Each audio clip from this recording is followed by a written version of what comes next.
My family walked out on my wedding. Hours later, my father returned with the police. I used to believe weddings were about love. White dresses, soft music, promises whispered under chandeliers and flowers. I was wrong. My wedding was about power, control, and punishment, and it became the day my family lost me forever. Chapter 1. The day I thought I'd won. The ballroom smelled like roses and fresh linen.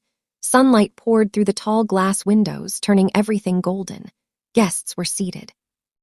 Music played softly, and I stood behind the doors in my wedding dress, hands shaking, not from fear but from happiness. I was finally free. Free from my father's rules, free from my mother's silence, free from a family that measured love by obedience. Ethan held my hands and smiled. "You ready?" he whispered. I nodded. "I've waited my whole life for this." The doors opened. I stepped forward, and that's when I noticed something was wrong. My side of the aisle was empty, rows and rows of empty chairs. No parents, no siblings, no aunts, uncles, cousins, just nothing. A low murmur rippled through the room. I stopped walking. "Ethan," I whispered. "Where's my family?" He frowned. "They said they were coming." I scanned the room again, my heart pounding harder with every second. Then my phone vibrated, a message. "Dad, this wedding will not happen with our blessing. You chose him over your family. Live with it." My knees almost gave out. My mother didn't call. My brother didn't text. No explanation, no warning. They had planned this to humiliate me, to punish me, to remind me that in their world, love was conditional. I swallowed hard, lifted my chin, and did the unthinkable. I walked down the aisle anyway. Chapter 2. Saying I do without them. People stared. Some whispered, some looked uncomfortable, some looked proud. Ethan squeezed my hands as we stood at the altar. "I'm here," he said softly. "No matter what." When the officiant asked if anyone objected, silence filled the room. And then something inside me snapped. I realized something important. My family wasn't my foundation. They were my cage. I said my vows with a steady voice. "I choose you even if the world turns its back on me." Tears ran down Ethan's face as he said his. We kissed. Applause erupted. And for a moment I thought it was over. I thought the worst had passed. I was wrong. Chapter 3. The calm before the storm. The reception began. Music, food, laughter. But an unease settled in my chest. My phone kept buzzing. Unknown numbers, voicemails, texts I didn't open. Then the music stopped. The doors at the back of the ballroom burst open. 2 police officers walked in. Behind them, my father, tall, stone-faced, furious. The room fell silent. "Emily Carter," one officer said, "we need to speak with you." My heart dropped. Ethan stepped forward. "What is this about?" My father spoke before the officers could. "She's committing fraud," he said coldly, "and emotional manipulation. This marriage is illegitimate." Gasps filled the room. I stared at him stunned. "You abandoned me," I said, "and now you bring cops." He didn't flinch. "You embarrassed this family," he said. "Now I'm correcting it." Chapter 4. The lie he thought would destroy me. The officers asked to speak privately. My father claimed I had stolen money from the family trust, that I had forged documents, that I was mentally unstable. Every word was a lie. But he said it confidently, like a man used to being believed. The officers asked for evidence. My father smiled. "I have it. He said at home. That was his mistake because I wasn't the scared little girl he remembered." "Officer," I said calmly, "I'd like my lawyer present." My father's smile faded. "You don't need a lawyer," he snapped. "Yes," I said, meeting his eyes. "I do." Chapter 5. What my father didn't know. What my father didn't know was this. 3 years earlier, when he threatened to cut me off unless I left Ethan, I prepared. I documented everything, every threat, every financial transaction, every email where he admitted control over the trust. I hired a lawyer quietly, and I secured my own inheritance legally.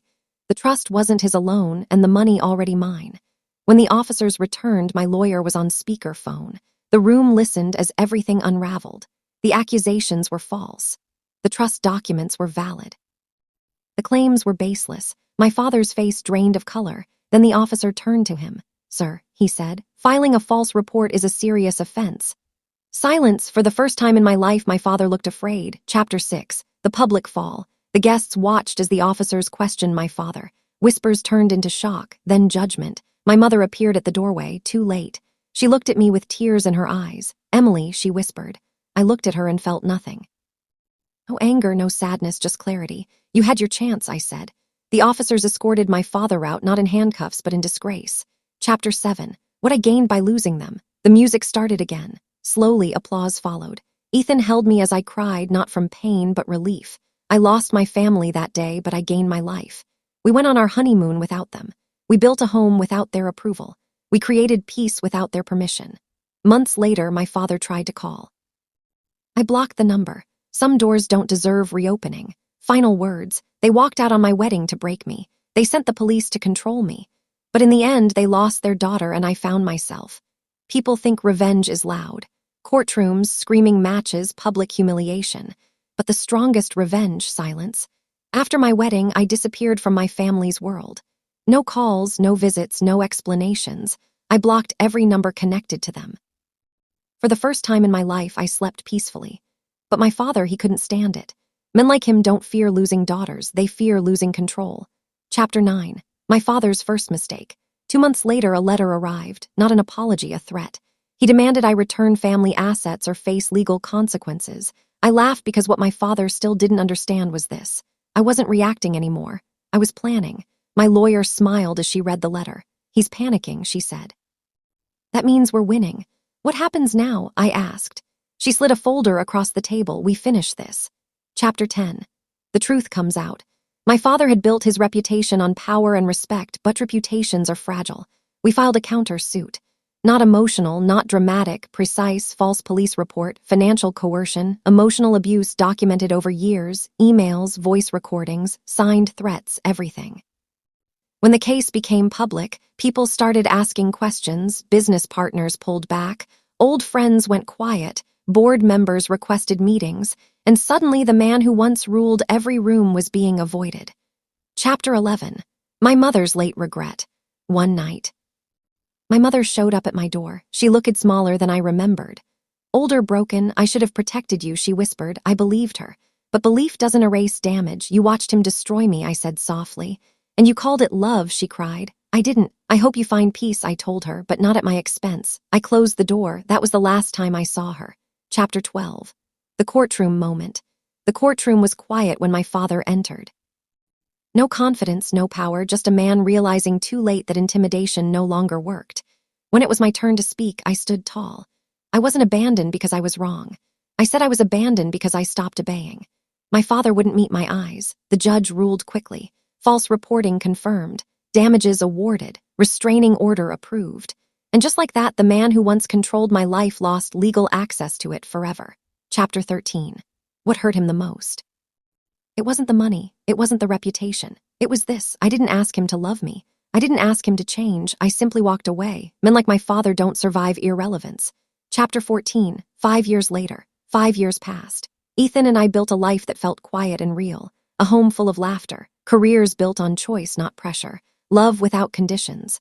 One afternoon, I saw my father's name in the news. Former executive. Legal troubles, arranged family. I felt nothing. No victory, no bitterness, just closure. Final chapter. The wedding wasn't the end. They thought abandoning me at my wedding would break me. They thought sending the police would scare me. But that day didn't end my life. It started it. I didn't win by destroying them. I won by becoming untouchable. And that was the revenge they never saw coming. Months later, the calls stopped. The accusations faded. The people who once believed their version of the story quietly learned the truth. I never asked for apologies, and I never looked back. I built a life they could no longer control. A life filled with peace, success, and people who valued me for who I was, not for what I could give them. Sometimes, the greatest revenge isn't making someone suffer.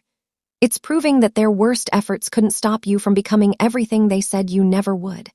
And that was the final chapter of our story, the end.